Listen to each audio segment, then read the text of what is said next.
kami.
Wabarakatuh, rekan-rekan ruang bicara dimanapun Anda berada. Kembali lagi kami menyapa teman-teman semua.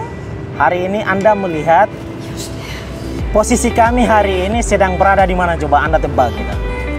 Hari ini tepat ya, jika Anda lihat di belakang kami ini adalah Gedung Merah Putih ya, gedung yang diidentik dengan Gedung Merah Putih, Gedung Komisi Pemberantasan Korupsi.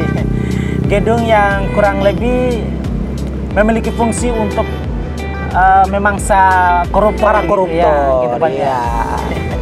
Baik teman-teman, selamat pagi ya, selamat pagi, selamat hari Minggu, selamat beraktivitas. Sportivitas itu penting ya, sport. Sebab di dalam tubuh yang sehat terdapat jiwa yang kuat gitu kan. Oke, jadi berolahraga di hari Minggu, dan hari ini kami mencoba berolahraga di depan Komisi Pemberantasan Korupsi untuk menyajikan ya pembahasan terbaru untuk teman-teman semua. Ya, kita di depan Komisi Pemberantasan Korupsi ini kan bukan apa ya, ada sesuatu yang tentunya mendorong kita sehingga melangkahkan kaki kita di depan Komisi Pemberantasan Korupsi atas dasar tentunya masalah dong. Ada suatu masalah yang memang perlu disikapi dan kita perlu datangin kelembagaannya sehingga menjadi contoh gitu. Betul. Ini ibarat mereview kembali, mereview satu persoalan, satu case gitu loh. Betul, jadi begini saja teman-teman semua ya. Belakangan ini, jika Anda ikuti ruang bicara, video terakhir yang kami posting itu adalah bersama Prof. Antoni Budiawan. Itu bicara soal masalah PCR. Jadi soal masalah PCR ya. Oleh karenanya kami berada di depan Komisi Pemberantasan Korupsi ini, kami ingin sedikit menyentuh soal masalah persoalan yang sama kami kira ya, soal masalah PCR. Di depan Komisi Pemberantasan Korupsi, kami dari ruang bicara menyampaikan hal ini gitu loh. Nah lalu, yang pertama ini sangatlah luar biasa. Ini the first time kita berkolaborasi ya, kita muncul di depan kamera secara bersama loh, di ruang bicara loh. Dan di depan KPK lagi ya. Iya, depan KPK. Ya, jadi teman-teman semua, belakangan ini kita kemudian dikejutkan dengan persoalan PCR yang kemudian mengalami persoalan ya, perdebatan gitu ya. Banyak para pakar ekonomi yang kemudian meminta agar PCR ini harganya diturunin gitu ya. Karena setidaknya di dalam 500 yang kemudian diminta oleh presiden itu masih terdapat keuntungan besar dari para pihak-pihak tertentu ya. Sebenarnya ini adalah salah satu yang memang betul-betul kita kesalkan gitu. 2 tahun kita menghadapi situasi COVID-19 gitu ya. Kita ditekan dengan berbagai macam. Yang pertama adalah dari aspek ekonomi yang kita konsumsi hari-hari ini dulu gitu. Nah, PCR ini kan bukan sesuatu yang kita butuh, bukan produk yang kita butuh sekali gitu kan. Kita butuh manakala dalam kondisi situasional. Andai kata ketika kita bersapa dengan seseorang yang dimana terkonfirmasi infeksi COVID-19 gitu ya, terpapar, ya kita kemudian harus pergi melakukan PCR untuk mengetahui apakah kemudian kita ini juga terinfeksi atau tidak. Nah, seperti itu. Kalau menyikapi soal masalah itu, saya agak kurang ini juga, maksudnya bukan berarti tidak penting, karena situasi hari ini sangat memungkinkan PCR itu perlu, karena untuk penyentasan pandemi ini perlu ada solusi-solusi alternatif, dan barangkali oleh negara dan pemerintah menganggap bahwa PCR, vaksinasi ini merupakan satu alternatif terakhir dalam pemulihan kesehatan nasional kita yang hari ini terganggu oleh pandemi COVID-19.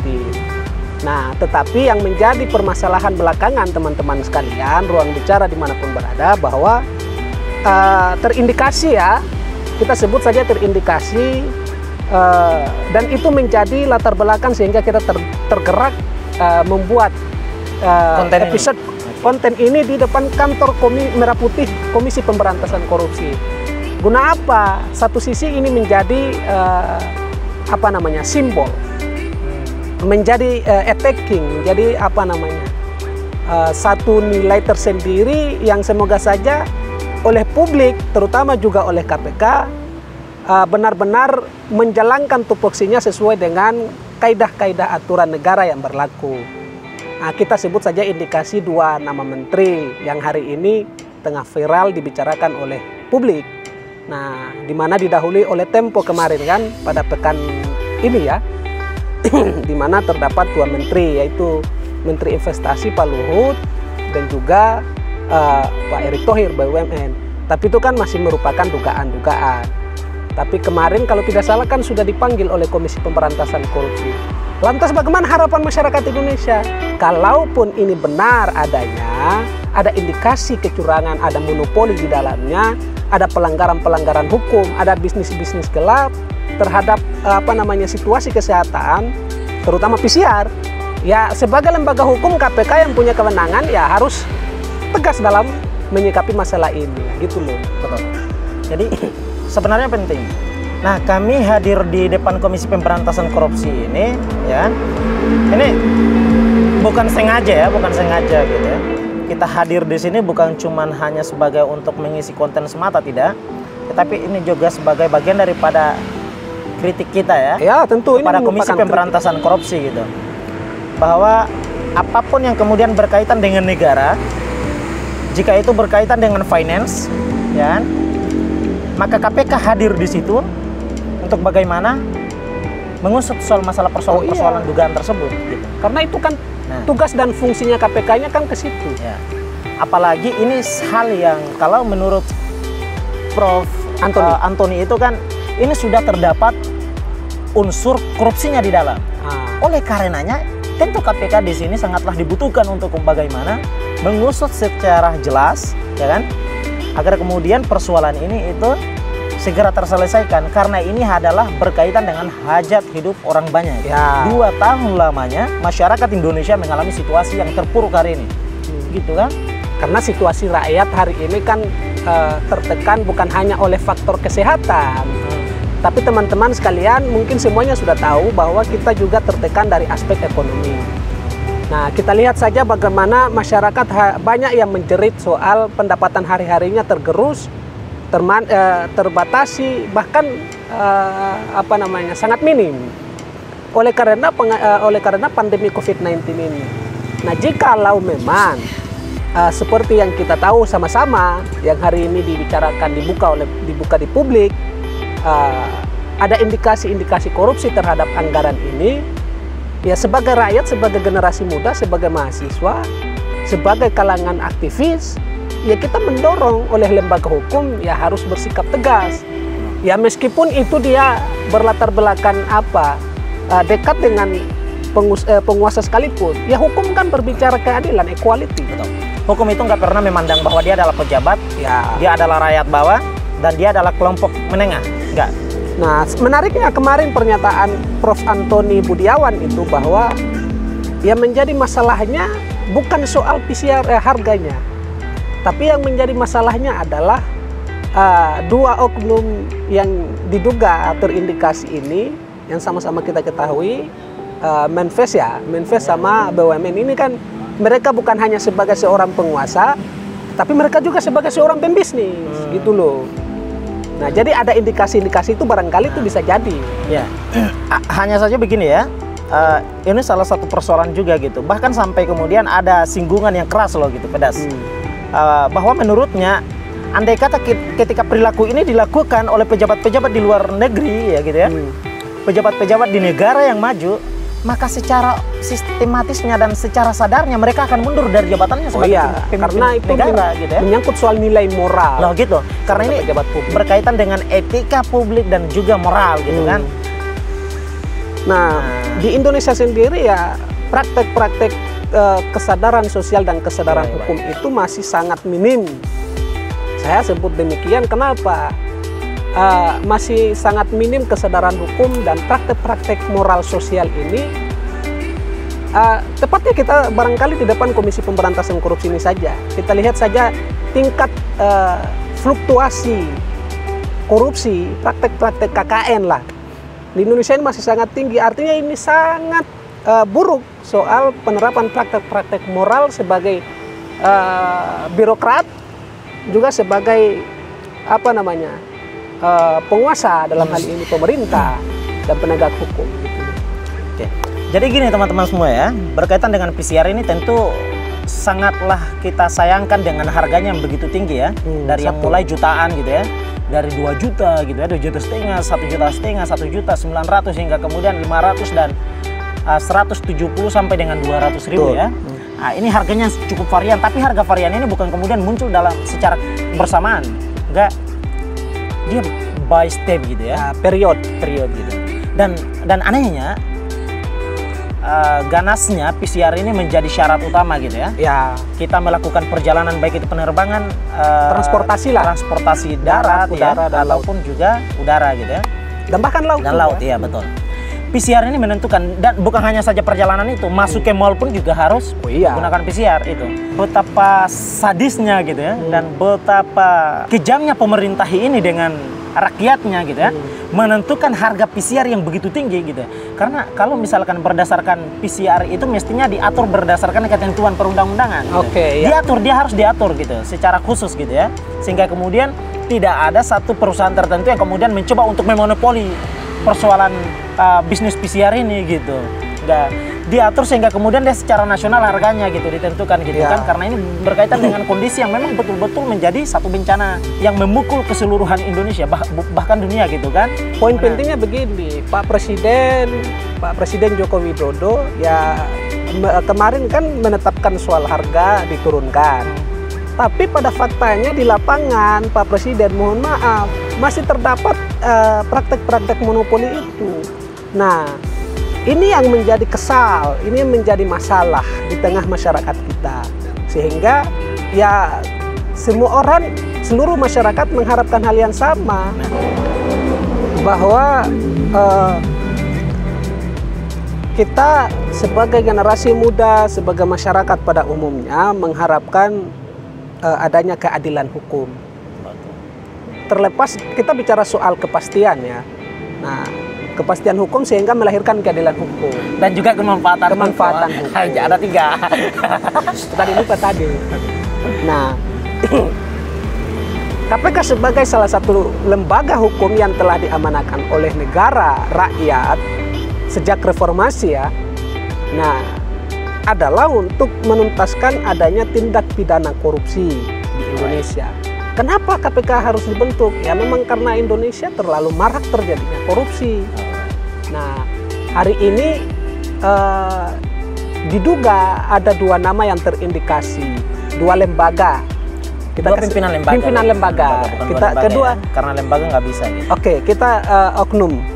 2 pimpinan lembaga yang diduga terindikasi melakukan monopoli atas anggaran yang telah diamanahkan oleh negara dalam hal penyentasan pandemi COVID-19 guna pemulihan kesehatan nasional dan juga pemulihan ekonomi. Tapi ini dimanipulasi oleh kerangka-kerangka yang sangat masif dan sistemik. Nah, memang kita sadari betul bahwa penguasa memang memiliki perangkat-perangkat sistem. Tapi bila mana perangkat sistem itu menyulitkan masyarakat, nah ini juga keliru menurut kita gitu loh. Sedikit ingin saya menyangga ya, apa yang tadi disampaikan oleh Bro Baim tadi ya, bahwa ada dua oknum ini yang kemudian juga berstatus sebagai seorang yang memiliki bisnis juga. Gitu. Iya, seperti yang tadi saya singgung di awal. Ya. Itu berdasarkan apa yang disampaikan oleh Prof. Antoni gitu ya. Nah, oke, hanya saja gitu ya.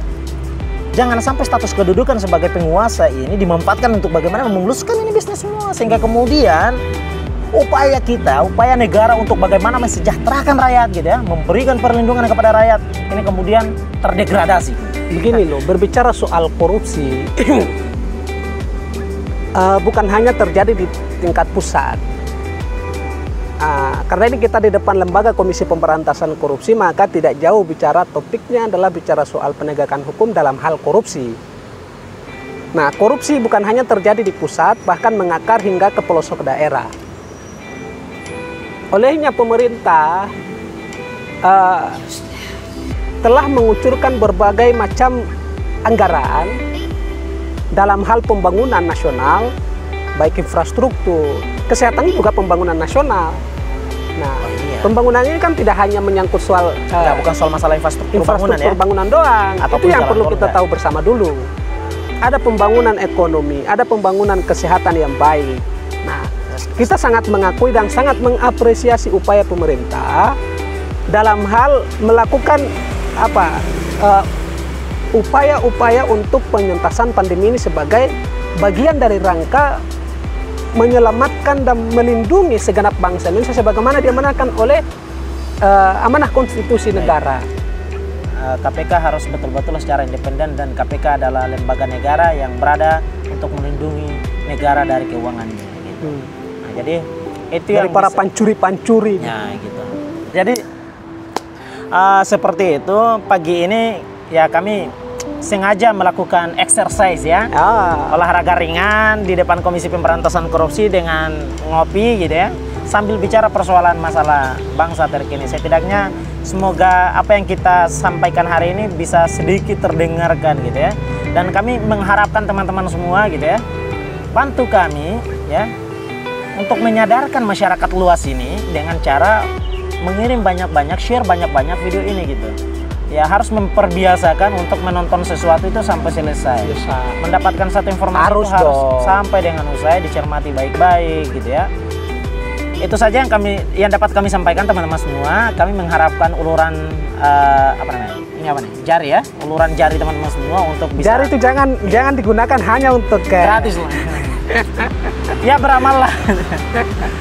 Mari kita sama-sama beramal dengan cara jika ada konten-konten yang baik kita sebarkan gitu ya, kita niatkan untuk mengedukasi masyarakat yang luas gitu ya.